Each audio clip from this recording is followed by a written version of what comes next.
우리나라가 참 선진국이라는 것을 뼛속까지 느낄 때가 있습니다. 특별히 저는 이번 주에 느꼈습니다.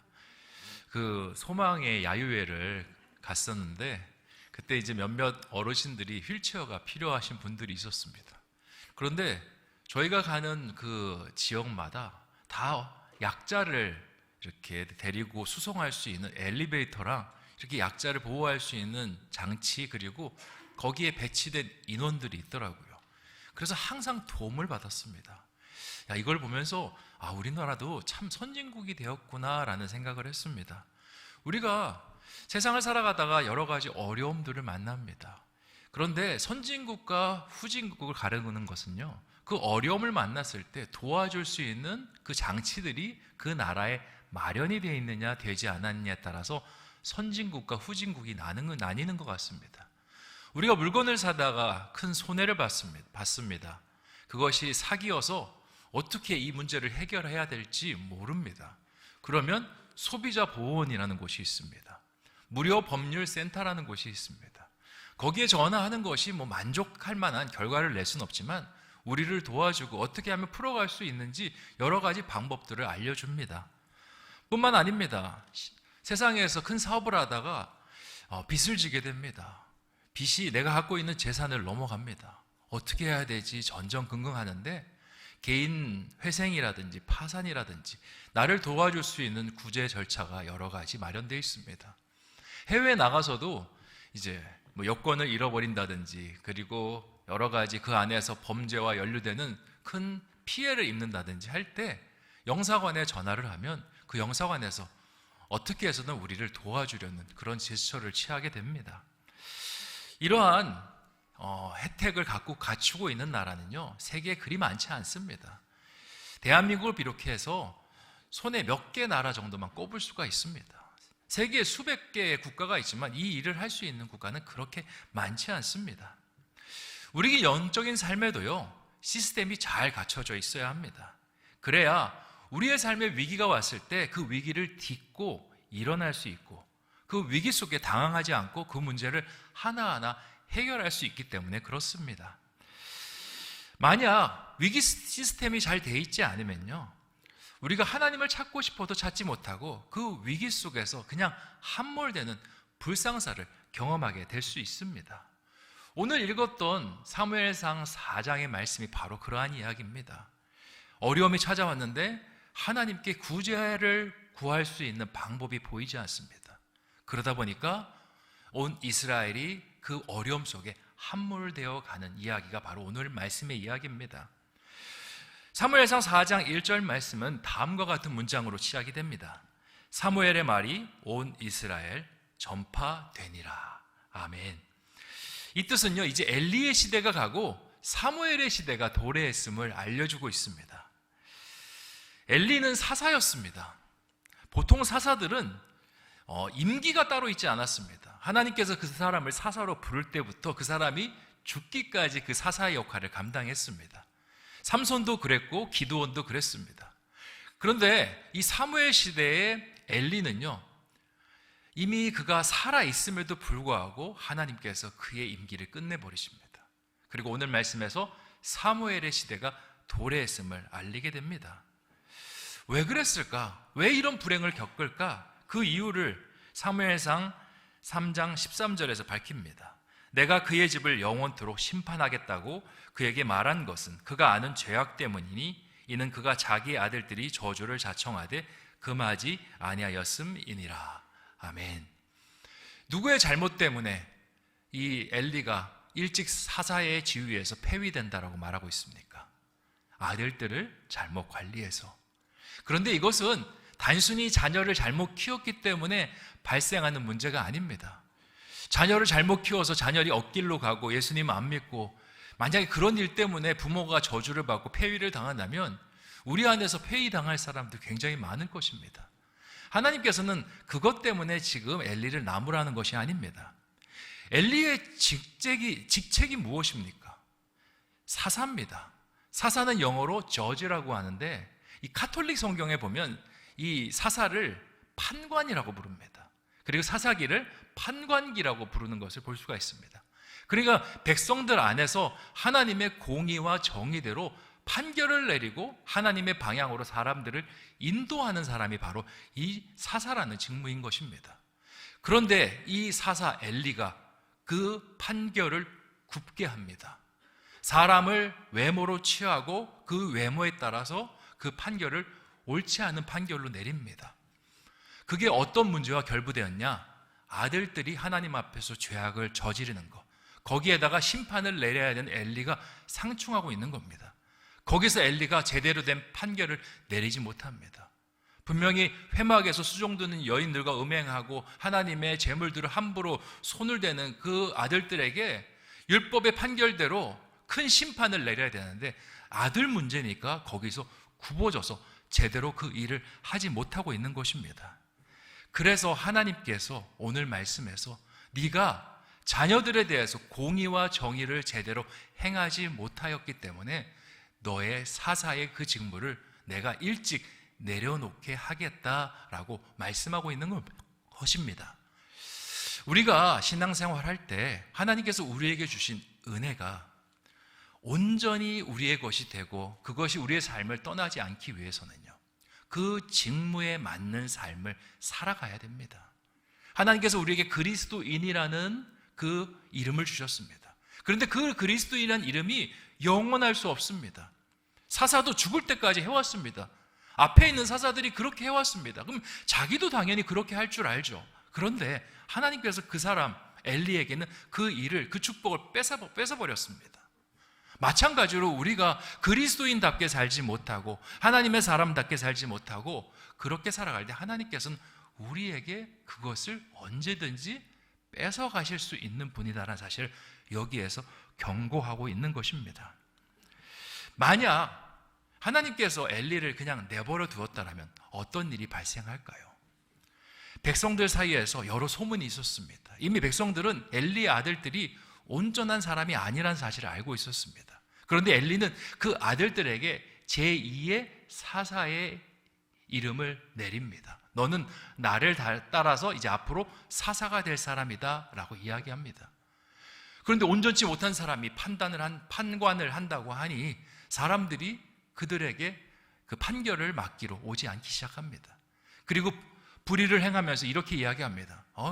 사사도 그렇게 이야기하는데 엘리의 제사장들도 불의를 행하는데 내가 불의를 행하는 게 뭐 그렇게 잘못된 것일까?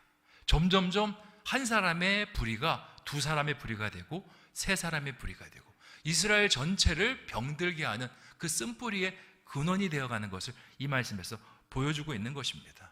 그래서 하나님께서 너의 가족을 내가 심판하시겠다 여러 번 말씀하셨고 오늘 말씀에서 비로소 그 심판이 이루어지고 있는 것입니다. 하나님의 심판이 1절에 그 사무엘의 이야기 바로 이어집니다. 1절 말씀을 다시 한번 읽어보도록 하겠습니다. 같이 읽겠습니다. 시작. 사무엘의 말이 온 이스라엘 전파되니라. 이스라엘은 나가서 블레셋 사람들과 싸우려고 에베네셀 곁에 진치고 블레셋 사람들은 아벡에 진쳤더니. 아멘. 하나님의 진노가 이제 실제적으로 이 땅 가운데 임하기 시작합니다. 그런데 그 진노는요, 엘리 가족들만 고통을 주지 않습니다. 오늘 말씀해 보니까 이스라엘 전 지파가 고통을 받고 있습니다. 누구 때문에? 블레셋 때문에, 또 엘리 때문에. 블레셋과 이스라엘 사이에 전쟁이 일어났습니다. 그 전쟁은 에벤에셀이라는 지역과 블레셋은 아벡 지역이라는 곳에서 벌어집니다. 거기가 어디냐면 그 38선 부근이 된다라고 생각하시면 편할 겁니다. 그러니까 블레셋의 경계와 이스라엘의 경계 지역에서 전쟁이 일어납니다. 둘은 전면전을 앞두고 있습니다. 그런데 싸움의 전황이 이스라엘에게 좋지 않습니다. 그 내용이 2절에 기록이 되어 있는데 제가 읽어보겠습니다. 블레셋 사람들이 이스라엘에 대하여 전열을 벌이니라. 그들이 싸우다가 이스라엘이 블레셋 사람들 앞에서 패하여 그들에게 전쟁에서 죽임을 당한 군사가 4,000명 가량이라. 아멘. 작은 전투가 일어났습니다. 그런데 그 전투에서 무려 이스라엘 군 4,000명이 전사를 하게 되었습니다. 전쟁을 앞두고 있는, 전면전을 앞두고 있는 상황에서 전투가 벌어졌는데 4,000명의 군사가 죽었다. 그것은 이스라엘 군대의 사기를 아주 극도로 안 좋게 몰아갈 수 있는 사건이었습니다. 블레셋 군대는 아주 강했습니다. 성서학자들에 따르면 블레셋 군대는요, 이미 철기 시대로 넘어갔다라고 합니다. 이스라엘은 여전히 청동기 시대를 경험하고 있는데, 그러니까 철기 시대의 문명을 가진 사람과 청동기 시대가 싸운들 누가 이기겠습니까? 당연히 철기 시대의 문명을 가진 사람이 이기죠. 이러한 전쟁의 결과는 이스라엘 군대에 엄습했고, 이스라엘 군대의 사람들은 더 이상 전쟁에 나가서 싸우지 못할 정도로 얼어붙게, 사람들의 마음을 얼어붙게 만듭니다. 그래서 이러한 어려움들이 이제 이스라엘 본진에 있는 장로들의 귓가에 들려옵니다. 그리고 이 장로들은 이 전쟁의 향방을 앞으로 어떻게 바꿀 수 있을까 고민하기 시작합니다. 그러다가 한 가지 방법을 찾습니다. 3절에 기록이 됐는데 3절 말씀 같이 한번 읽어보겠습니다. 시작.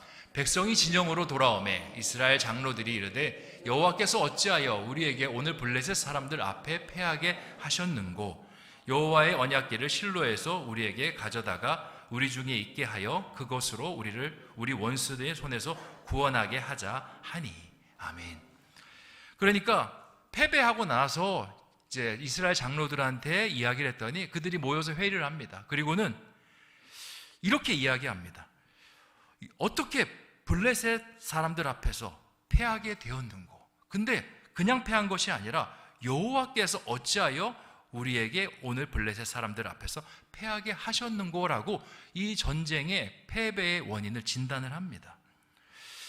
이 진단은요, 참 긍정적인 진단입니다. 지금 엘리 제사장도 무너졌고 그의 아들들도 다 무너진 상태에서 하나님에 대해서 생각할 수 없는 여러 가지 상황들이 조성이 됐는데, 그래도 감사하게 이스라엘의 장로들이 하나님을 생각하고 있습니다.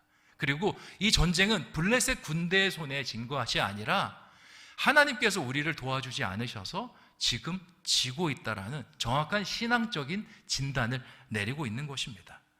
아직까지 이스라엘에 희망이 있습니다. 엘리는 영적으로 둔감하지만 하나님께서 그래도 하나님을 붙잡고 있는 사람들을 이 말씀을 통해서 보여주고 있는 겁니다. 우리가 가끔씩 신앙적으로, 영적으로 무너질 때가 있습니다. 사람이 시험에 든다든지 하나님께 무엇을 구했는데 거절당했다든지 그러면 실족할 때가 있습니다. 아니면 세상 속에 바쁜 일이 생겨서 신앙이 전과 같지 않고 점점 약해질 때가 있습니다. 그러면 예전에는 열심히 신앙생활 했는데 하지만 지금은 냉랭하고 영적으로 약하다 못해 무너져 내릴 때가 있습니다. 이때 영적으로 어떻게 세울 수 있을까요? 먼저 기도하는 것이 필요합니다. 그런데 이 기도와 신앙의 성장은요, 같이 맞물려 들어갑니다. 그러니까 신앙이 성장하지 않으면 기도도 잘 안 되는 게 마찬가지예요. 오히려 신앙이 성장하면 기도도 잘 됩니다. 그래서 신앙이 불붙을 때야 기도도 잘 나오지만 신앙이 꺼져가는데 기도하기가 여간 어렵습니다. 그래서 하나님께서는 이러한 영적인 위기가 왔을 때 우리가 신앙을 끌어올릴 수 있도록 우리 혼자만 신앙생활하는 것이 아니라 같이 더불어 신앙생활할 수 있도록 신앙의 중보자들을 우리 곁에 붙여주십니다. 엘리 제사장 같은 경우에는 이스라엘 장로들을 붙여주셨고요, 사무엘의 주변에는 선지 생도라는 사람들을 붙여주셨습니다. 다윗의 곁에는 사무엘과 나단과 같은 선지자들이 함께 있을 수 있도록 하셨습니다. 왜냐? 다윗이 신앙적으로 무너질 때 그들이 다윗에게 나가서 당신 하나님 앞에서 잘못된 일을 하고 있습니다, 하나님께 돌아와야 합니다 라는 이야기를 해주고 그를 위해서 기도해 줄 수 있는 그런 역할을 할 수 있기 때문에 하나님께서 주변에 그런 사람들을 붙여주시는 겁니다. 그러니까 이 엘리 제사장은 그래도 복받은 사람입니다. 주변에 자기를 위해서 기도해 줄 사람들이 있다라는 사실, 그것 때문에 이번 대신방을 드리면서 참 하나님께서 감사하게도 많은 우리 성도님들을 만나게 해주셨습니다. 그리고 이 대신방을 통해서 오랫동안 못 만났던 우리 목장 식구들을 같이 한자리에서 만나는 그런 기회가 있었습니다. 근데 정말 오랫동안 못 봤나 봐요. 그날 와가지고 서로 얼굴을 확인하고 목자가 누구인지 확인하고 인사하는 일들을 벌이시더라고요. 그래서 제가 기도 제목을 이렇게 물어보는데 반대쪽에서는요, 서로 근황 토크를 하고 계셨습니다. 어떻게 지냈어? 나야 잘 지냈지. 제가 기도 제목을 나누고 있는데 그런 이야기가 옆에서 들립니다. 딸 잘 있어? 목사님 말씀하시잖아. 끝나고 이야기요. 근데 딸 잘 있지? 거기 아들도 잘 있어? 목사님 얘기하시잖아. 하면서 계속 목사님 얘기하시잖아 하면서 자기들끼리 이야기를 막 하시는 거예요. 정말 웃음이 났습니다. 제가 목자님에게 오히려 이렇게 이야기했어요. 목원들이 저렇게 반갑게 인사를 하시는데 왜 지금까지 안 모이셨냐고, 저렇게 왜 이렇게 궁금하게 놔두셨냐라고 제가 말씀을 드렸습니다. 그런데 이제 그 기도 제목을 진지하게 나누는 시간으로 좀 들어가면서 분위기가 좀 차분해지기 시작했습니다. 그리고는 나중에는 좀 심각해지기까지 했습니다. 왜냐? 안 보던 사이에 서로 간의 인생의 시름이 굉장히 늘어났기 때문에 그렇습니다. 자녀의 가정은 깨어지고 손주들은 사춘기로 방황하고 내 건강은 예전 같지 않고 여러 가지 인생에 튀어오르는 문제들 때문에 그 인생의 중압감이 삶 속에서 우리 성도님들을 짓누르는 것을 이 대신방을 통해서 확인할 수가 있었습니다. 그래 더 마음이 아픈 것은 그렇게 어려움이 찾아왔는데 기도하지 못하고 있다는 사실이 더 마음이 안타까웠습니다. 왜 기도를 하지 못할까 물어봤더니 마음이 너무 낙심이 돼서 기도할 힘이 이 마음속에서 샘솟지 않는다라고 말씀하시더라고요. 또 어떤 분은 기도해야 된다는 건 아는데 지금 닥친 여러 가지 상황들이 너무 해결하기에 바쁘니까 기도할 시간이 없어서 기도하지 못한다라고 하시는 분들이 있었습니다. 그래서 저는 대신방을 드리면서 그 사람들의 기도 제목을 받아서 한 사람 한 사람 정성껏 기도해 드렸습니다. 여기서 대신방을 미리 드린 분들은 아시죠? 제가 어떻게 기도해 드렸는지. 그분들의 입장에 서서 정말 그분들의 마음으로 간절한 기도를 드렸습니다. 하나님, 이분의 마음이 얼마나 힘드실까요? 아프실까요? 기도도 안 나와서 얼마나 답답할까요? 하나님, 이 마음을 만져주시옵소서. 그 성도님의 삶을 이해하려고 정말 뜨겁게 기도하고 공감하려고 애쓰며 기도했습니다. 그랬더니 기도받는 분들이 많이 눈물 지으셨습니다. 그리고 목사님, 기도해 주셔서 감사합니다. 제 마음에 잃어버렸던 기도의 그 뜨거움이 다시 샘솟는 것 같습니다. 그렇게 대답하시더라고요. 여기서 중요한 포인트가 있습니다. 저의 기도를 받고 그분들이 뭐라고 대답하셨습니까? 기도가 다시 마음속에서 샘솟는다. 이게 하나님께서 우리에게 중보 기도자들을 붙여주신 이유입니다. 사람이 어떻게 24시간 아니 365일 항상 서 있을 수 있습니까? 항상 기도하는 사람으로 뜨겁게 하나님 앞에 서 있을 수 있습니까? 저도 그렇게 못합니다. 어제 뜨거웠다가 오늘 약할 수도 있고요, 오늘 뜨거웠다가 내일 약할 수도 있습니다. 그런데 함께 기도해주고 함께 뭉쳐져서 하나님을 부르짖는 그 공동체가 있으면요, 쓰러지지 않습니다. 넘어지지 않습니다. 기도의 불이 꺼지지 않습니다. 옆 사람이 타오르는 그 불로 함께 불을 떼면서 나아갈 수 있는 것이 공동체의 힘입니다. 그래서 제가 대답을 했습니다. 그게 중요합니다. 기도의 마음이 샘솟는 거. 이제 기도를 시작하셔야 됩니다. 대신방은 기도의 마침표가 아닙니다. 이제 대신방은 기도를 시작하겠습니다라고 찍는 기도의 시작점입니다. 하나님 앞에 부르짖는 축복이 있기를 소망합니다. 부르짖을 때 하나님께서 우리 권사님, 집사님의 그 간절한 소원을 들어주시고 문제를 해결해 주실 줄 믿습니다 라고 그렇게 권면드렸습니다. 그리고 목자님들에게도 제가 당부를 드렸습니다. 이렇게 성도님들이 힘들 때 목자님이 좀 나서서 같이 기도의 모임에 끌고 나오셔야 돼요. 가끔씩 이렇게 구역 예배나 이렇게 목장 예배 드리다 보면요, 구역장님이 또 목자님이 이렇게 우리 집사님 지난번에 이런 기도 제목 냈는데 기도하고 있어요? 이렇게 물어볼 때가 있습니다. 그러면 목자님, 구역장님, 제가 기도해야 된다는 거 아는데 기도를 못하고 있네요.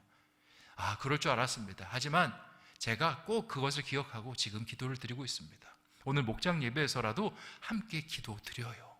그러면 다시 그 사람이 기도를 잃어버리지 않고 기도를 다시 하고 다시 기도를 이어나갈 수 있는 그 은혜가 있게 되는 겁니다. 그래서 목자님에게 제가 부탁을 드렸어요. 앞으로도 대신방 이후에도 계속적으로 이 모임이 끊어지지 않을 수 있도록 그렇게 해달라고. 이스라엘 장로들은 바로 이런 기도의 중보자였습니다. 어쩌면 하나님께서 이들의 기도 때문에 엘리를 통해서 꺼져가는 이스라엘에 사무엘이라는 희망을 불어넣었는지도 모릅니다. 그리고 하나님께서 다시 이스라엘을 살려가시려는 그 뜻을 사무엘을 통해서 하나님께서는 이루어 나가십니다. 근데 이스라엘 장로들은요, 이 전쟁이 하나님께서 도와주셔야 승리로 이끌어질 수 있다라고는 생각을 하는데 그 다음 스텝으로 못 나갑니다. 왜냐? 하나님의 그 임재를 끌어오는 사람은요, 제사장이 그 일을 할 수 있습니다. 사사가 그 일을 할 수 있습니다. 그런데 오늘 말씀에서 사사인 엘리가 그 일을 제대로 하지 못하고 있지 않습니까? 오늘 말씀을 보니까 이 사사 엘리는요, 전장에도 참여하지 않고 있습니다.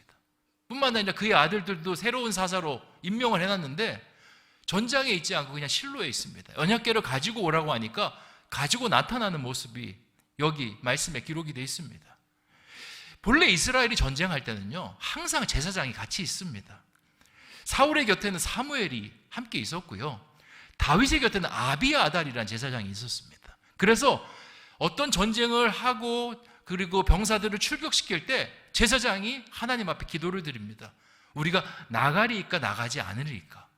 제사장을 통해서 하나님께서 나가라 말씀하시면 그때 전쟁을 나가서 승리로 이끄는 것이 이스라엘의 전투 방식이었습니다. 그런데 이 제사장이 전쟁 속에 부재되어 있고 그리고 하나님과 소통도 제대로 못하니 이스라엘 그 장로들이 어떻게 하면 하나님의 임재를 끌어낼 수 있을까 고민하다가 선을 넘는 행동을 합니다. 하나님의 언약궤를 끌고 오면 우리의 전 진영 속에 하나님께서 임재하실 것이고 그 전쟁을 하나님께서 함께 싸워주실 것이다 라고 생각하고 일을 벌이기 시작합니다. 우리가 신앙생활할 때 우리가 하나님의 도움을 받고 하나님 안에서 다시 마음을 세우기 위해서는 그 중보자들이 필요한데요, 우리가 또한 그 중보자들이 잘 세워지기를 위해서 기도하는 것 또한 필요합니다. 무슨 말이냐? 우리가 영적으로 도움을 받고 있는데, 받고 싶은데, 예를 들어 목사님이 엘리와 같은 영적인 상태라면 어떻겠습니까? 교회가 평안하지 못한 상태라면 어떻겠습니까?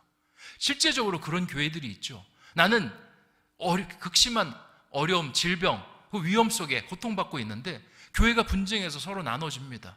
그리고 목회자가 제대로 그 교회에 서 있지 못한 상태가 됩니다. 그러면 전혀 그 일들을 해나갈 수 없습니다. 마찬가지로 이 이스라엘 가운데 있는 상황이 똑같이 벌어지고 있는 겁니다. 그래서 하나님의 사람들은 항상 평화로울 때, 하나님의 은혜가 그 땅 가운데 있을 때 나의 신앙을 잘 챙기는 것도 필요하지만 하나님의 사람, 세워주신 사람들이 잘 신앙으로 설 수 있도록 중보하는 것이 필요합니다. 반대로 사사가 온전히 세워지고 그리고 이스라엘의 왕이 온전히 세워졌을 때 나라가 어떻게 됩니까? 우리가 따로 기도하지 않아도 그 나라들이 건강하게 서는 것을 볼 수 있지 않습니까?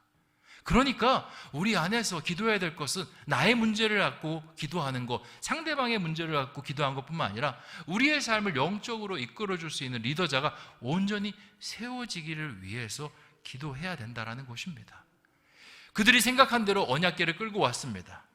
그랬더니 놀라운 일이 일어납니다. 5절 말씀 함께 같이 읽어보도록 하겠습니다. 시작. 여호와의 언약궤가 진영에 들어올 때에 온 이스라엘이 큰 소리로 외치매 땅이 울린지라. 아멘. 저는 이 말씀을 읽으면서 마음이 아팠습니다. 언약궤가 진영에 들어오니까 이스라엘이 큰 소리로 외치고 땅이 울릴 정도였다. 이스라엘이 참 얼마나 목말랐을까, 하나님의 임재에 얼마나 목말랐을까 느껴지는 한 대목이 아닌가 생각이 됩니다.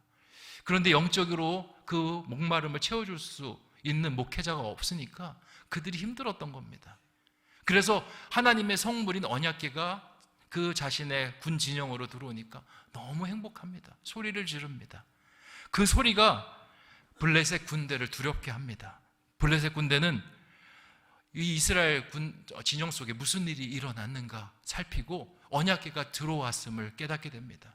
그리고 이스라엘 가운데 있는 하나님이 애굽도 이겼던 하나님임을 알게 됩니다. 그리고는 두려움을 느낍니다. 아, 우리가 그 하나님과 싸워야 되나? 하지만 자체적으로 대장부가 되라, 그리고 너희는 싸워서 이길 수 있다라는 말을 갖고 싸웁니다. 그런데 하나님의 능력이 나타나지 않죠. 왜냐? 하나님의 성물은 하나님의 능력이 없습니다. 하나님은 항상 사람과 같이 움직입니다. 언약궤를 주신 것도 온전한 하나님의 사람들을 만들기 위해서 하나님께서 약속으로 주신 것입니다. 그러니까 하나님의 사람이 없고 하나님의 임재가 없어서 결국 이스라엘이 패배하게 되는데, 오늘 말씀에서 이스라엘 군대가 3만 명이나 죽었다라고 기록하고 있습니다. 심지어 홈리와 비느하스는 살해당했고요, 언약궤는 블레셋 군대에게 뺏기는 비극으로 이 이야기가 끝납니다.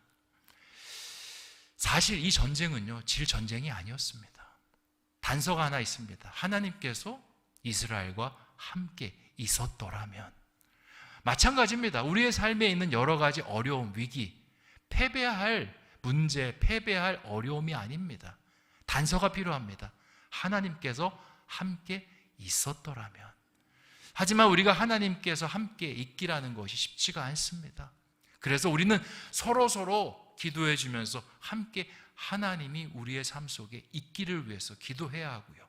뿐만 아니라 하나님의 말씀, 하나님의 그 능력이 우리의 삶 속에 있을 수 있도록 늘 하나님의 목회자들이 잘 준비되고, 하나님의 목자들이 잘 준비되고, 하나님의 리더자들이 잘 준비될 수 있도록 기도하는 것이 필요합니다. 오늘 말씀은 바로 이것을 우리에게 가르쳐주고 있습니다. 너희의 공동체를 사랑하라는 것입니다. 그리고 너희의 공동체가 온전히 서게 하기 위해서 뭐가 이렇게 날아다니죠? 공동체가 서게 하기 위해서 그렇게 서로를 위해 중보하라 말씀하고 있습니다. 우리 신성교회가 정말 어떠한 어려움 속에서도 흔들리지 않는 공동체가 되기를 원합니다. 우리의 가정들이 정말 하나님 안에서 서로 중보하고 서로 일깨워지면서 기도가 끊어지지 않는 가정이 되기를 원합니다. 그렇게 함께 만들어가는 저와 여러분 되시기를 주님의 이름으로 축원드립니다. 기도하겠습니다. 좋으신 아버지 하나님, 주님의 은혜 가운데 오늘 사무엘상의 말씀을 같이 나누었습니다. 엘리 제사장의 타락, 그리고 엘리 제사장이 그렇게 무너져 내리면서 이스라엘은 큰 어려움을 겪었습니다. 나 하나쯤이야, 내 아들쯤이야 라는 생각이 이스라엘을 병들게 하였고, 엘리의 가족뿐만 아니라 전체를 아프게 하였습니다. 하나님, 이 말씀을 보면서 우리가 깨닫습니다. 우리의 신앙은 우리만 잘 지킨다고 되는 것이 아니라 서로 잘 지켜야 되는 것입니다. 내가 힘이 있을 때 상대방에게 어깨를 빌려주는 신앙이 되게 해주시고, 내가 좀 평안할 때 늘 주의 종, 또 우리 목장의 목자들, 또 교회에 있는 리더십을 가진 우리 귀한 직체들 기도하고 함께 하나님의 사람으로 세워나갈 수 있는 우리가 될 수 있도록 인도하여 주시옵소서. 그래서 어떠한 블레셋의 공격에도 쓰러지지 않고 무너지지 않는 우리 든든한 신성교회 될 수 있도록, 우리의 삶이 될 수 있도록 축복하여 주시옵소서. 감사를 드리오며 모든 말씀 예수님의 이름으로 기도하옵나이다.